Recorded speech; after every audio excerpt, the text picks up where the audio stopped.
I think that grief and loss becomes kind of like a blanket that gets thrown over the memory of God's goodness in our life. Did you ever think about shutting the whole thing? Yes, That's it. every day.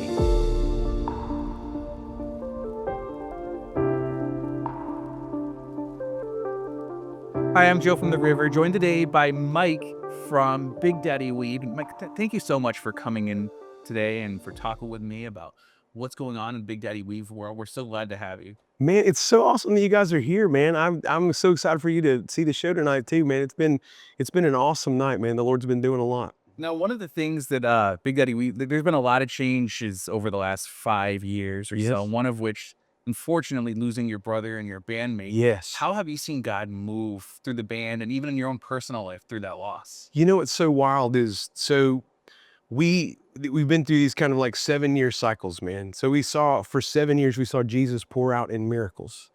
I mean, it was unbelievable. My brother Jay was leading the charge in that. He played bass for Big Daddy Weave. He was kind of the hub in the middle of the wheel of all things Big Daddy Weave, you know?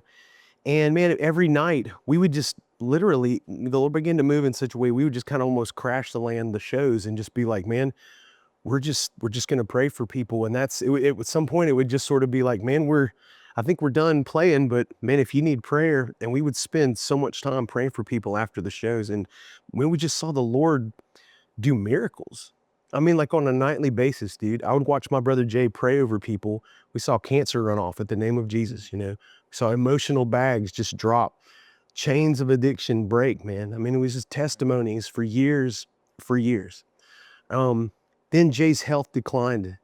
And to make a long story short, at one point to save his life, doctors had to amputate both of his feet. And he had been through so much, we were kind of like, can you come back from something like that? And he did. As soon as he could get this electric wheelchair, these prosthetics, he was back praying for people again and still seeing it, man, still seeing God just move. It was incredible. In fact, he would see people receive miracles in their bodies that Jay needed actually in his own body. It's amazing. And I know it was unbelievable. And the more incredible part to me is Jay never got bitter about seeing somebody else get the miracle that he needed, you know? I mean, dude, I would get kind of upset about it. You know, I'm like, Yeah. dude, Lord, here's Jay right here. And, you know, but Jay never did. Um, when he passed, man, that moment marked my life in a rough way. I know that he's in heaven, but just in the years right before that, my mom had gone to heaven, my dad had gone to heaven. So the little family that I grew up with, it was like within about a 5 to 7 year period of time, it was like they were all gone from here. I have zero doubt about the reality of heaven. Like I know it. Like I feel it in my heart. You know what I mean? But I've missed them so much, and especially my brother Jay. That made this last few years without him, man, just this uphill battle for me. And really it felt more like a nosedive, really, because it's like I'm trying to say the things that you're supposed to say. I'm trying to do the things that you're supposed to do. But man, really, I just felt like this descent into kind of almost forgetting who I was. And that hit an all-time low at the end of last year, at the end of 2024. It's like I just didn't know who I was anymore, you know, without them here to remind me in a way. And we were going into to see a new the opening of a new music facility in the greater Nashville area. It was almost Thanksgiving. I had already told my wife Candace, I'm like, dude, the holidays are over for me. Like I can't do this. And who should I see coming in as I'm leaving the place but Ben Fuller. Okay. And dude, that guy is a walking revival. Right. And when Ben Fuller hugged me, man, something happened in my body, dude. Like it was like I was hugging somebody that I used to know. It was me who I used to know. He had this fire of God. He had this love for Jesus on him. It was in his face, man. And that was the beginning. That hug literally was the beginning of a week-long meeting with Jesus, where Jesus literally gave me a new heart, man. So after Jay passed, Yeah. and you'd mentioned that you lost your mom and your dad. Yeah. And that's a lot of attack from the enemy. Did you ever think about shutting the whole thing? Yes. That's it. Every day. And what kept you going? Man, really just the faithfulness of God, because it was crazy, because even though they were gone, God was not gone. He was near. And even though I was in this sad season, God was still present in the middle of the sad season. You know what I mean? So if somebody's going through that right now, the same journey that you're going through, losing everything, Sure. their Yeah. foundations being rocked because, not only was Jay your brother, he was also a bandmate, business partner. What would you Mm. say to somebody? Is there a verse that you would point to somebody who's going through the same thing where everything they've known is being shaken to the core? Mm. Jesus says this. He said, "In this life you'll have trouble." Then he says this. He says, "Don't be afraid. I've overcome the world." Um, he's like past tense. You know what I mean? I've overcome the world, and the one who overcomes the world lives inside of us. Greater is he who's in me than he who's in the world. And it literally has been like a moment by moment kind of walk in those situations until Jesus met me with a breakthrough at the end of, uh, at the end of last year. Um, he'll meet you in the moments. And God, I've come to know God in a different way, because I'm such a like a feeler, you know what I mean? Like I'm all about the feeling. I think a lot of musicians are, a lot of creatives are. But Jesus isn't here because it feels like he's here. Jesus is here because he promised us he would never leave us or forsake us. It's bigger than a feeling. But when I would sit with him, man, sometimes his nearness would overwhelm me. And that's a moment by moment situation. I think also another thing is, for somebody going through it right now, like, let yourself off the hook maybe. There's not a rule book for how to do this, and how to walk through grief and how to walk through loss, but just know that God's got you even in the midst of grieving and in the midst of loss. So, Um, your new song, I've just seen too much. hmm. Was that inspired by Jay? Was that inspired by at what point did you say, you know what? I have seen God move in this. Is there a specific moment you remember that inspired that song? Sure. We were riding with some friends, and I think that grief and loss becomes kind of like a blanket that gets thrown over the memory of God's goodness in our life. It's like for it, it kind of like encircles you in a way, and it's like sometimes it feels like that's all you can see is the pain and the hurt and what you don't have right now at this moment. But the Lord is so good, man. He loves to show up and remind us, um, that, man, because of his faithfulness in the past, we're gonna see his faithfulness again. And that song was born out of the moment that, I was sitting with friends talking about everything that hurt.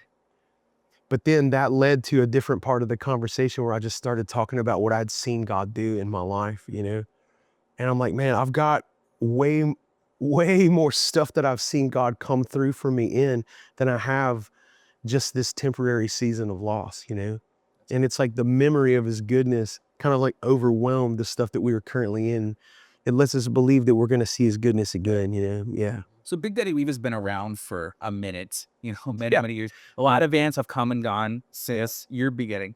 What I want to know is who was the person that told you, Mike, you have a gift and you should pursue music because there's so many different people telling you, I don't know, it's kind of risky, music business is hard. Who was the one that said you should do this? And I was 11 years old. We were in different kind of worship service. I grew up in a little Methodist church. But my dad took us to a different kind of meeting, a church where people really moved in the gifts of the Holy Spirit.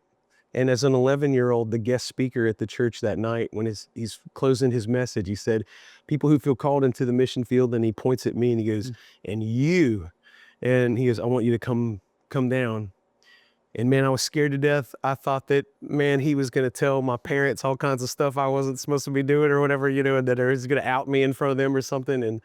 But when he got to me, he prayed over the people going into the mission field, and then he got to me and he said, "Man, during the music tonight, I saw music notes written on your face," is what he said. He just said, "You're gonna write songs. The songs are from the Lord." He said, "They're gonna take you far away from your home, even to a foreign land." And then he said this, and I wish I had listened to this part. He said, "Dude," he said, "not everybody's gonna like the songs. He said, "Don't even give it a second thought." He said, "Just know it's God who's called you to this." And man, in the times when it's been hard in this, I hold on to that that message the Lord gave me when I was so young, man. And the Lord's done all those things. It's really cool. So now that you've been on tour for a while, I got to know too. You hear the stories about rider sheets, and I've always been curious to know: is there something unique or special? Like Van Halen didn't want the or the brown M&Ms, and these. And I'm not thinking that it's any high maintenance things, but what would be the one thing if I wanted Big Daddy Weave to play in my apartment? What's the one thing Mike would request? Dude, Big Daddy Weave would play in your apartment too, dude. I mean, that's the job part of this. My neighbors wouldn't like it. No, they wouldn't like it. They probably wouldn't like it. I don't know what we've got on there. I'd say, dude, anything delicious is on Big Daddy Weave's list. You know what I've heard about that though, dude? I've heard that because there was one band that we heard of that on their rider they had tube socks. And so it's like, but it was all something that the road manager had devised to see how the day was going to go. Okay. To see if they had really read so far down. If you get to the tube socks, you had to have checked all these other things off. So he would come in and look at if they had the tube socks, he knew they were going to have everything else. Because if they didn't, he immediately started checking on other things they probably forgot. So it's like, maybe it's not as weird as we thought it was or whatever. So you're on tour with Megan Woods and David Leonard. So a couple up and coming artists. Amazing. What have you learned from their newness and their freshness, and what do you think is the main thing you would like to pass on to them as they're up and coming? I hope we could share stories with people who are early on in this, that it would save them some time maybe. Don't do this because this is what happens, that kind of thing. But dude, I gotta tell you the truth. The biggest joy to me is just celebrating what God's doing in them, man. It's always so exciting to see what God is doing in these up and comers, man. But we've been friends with David Leonard for a long time. He's on a number of Big Daddy Weave records, writing, singing, playing, all kinds of stuff. David Leonard's all over Big Daddy Weave records for years. Megan Woods, what I love about seeing, last tour in the spring, she was out with this as well. And that was her first tour, her first time ever to see any of this, right? And we're old and we get jaded and we're crusty and all this stuff, but but for her, seeing it for the first time, seeing people respond to her song, The Truth, man, what an amazing song, right? Dude, when she comes out and just wide-eyed and so grateful, man, it gives us something, I think. It freshens up something in us and causes us to remember, man, dude, this is a pretty beautiful thing that we still get to do, And so we love getting to encourage them, man. David, when he comes out, man, and his guys start to play, man, the Lord's presence just comes, man. I'm telling you, it's so special. It's a healing thing in the room, man. And then, man, when Megan comes out, when she sings The Truth, it means so much to so many people who were there that night. You can see literally just tears and being moved. And we've seen that over the years, but man, it's always so special to see it for the first time. All right, Mike. Well, thank you so much for taking some time today and talking with us about some amazing things God is doing in your life. Hey, man, God bless you guys. Thanks for having us, man. Keep doing what you're doing. Thank you.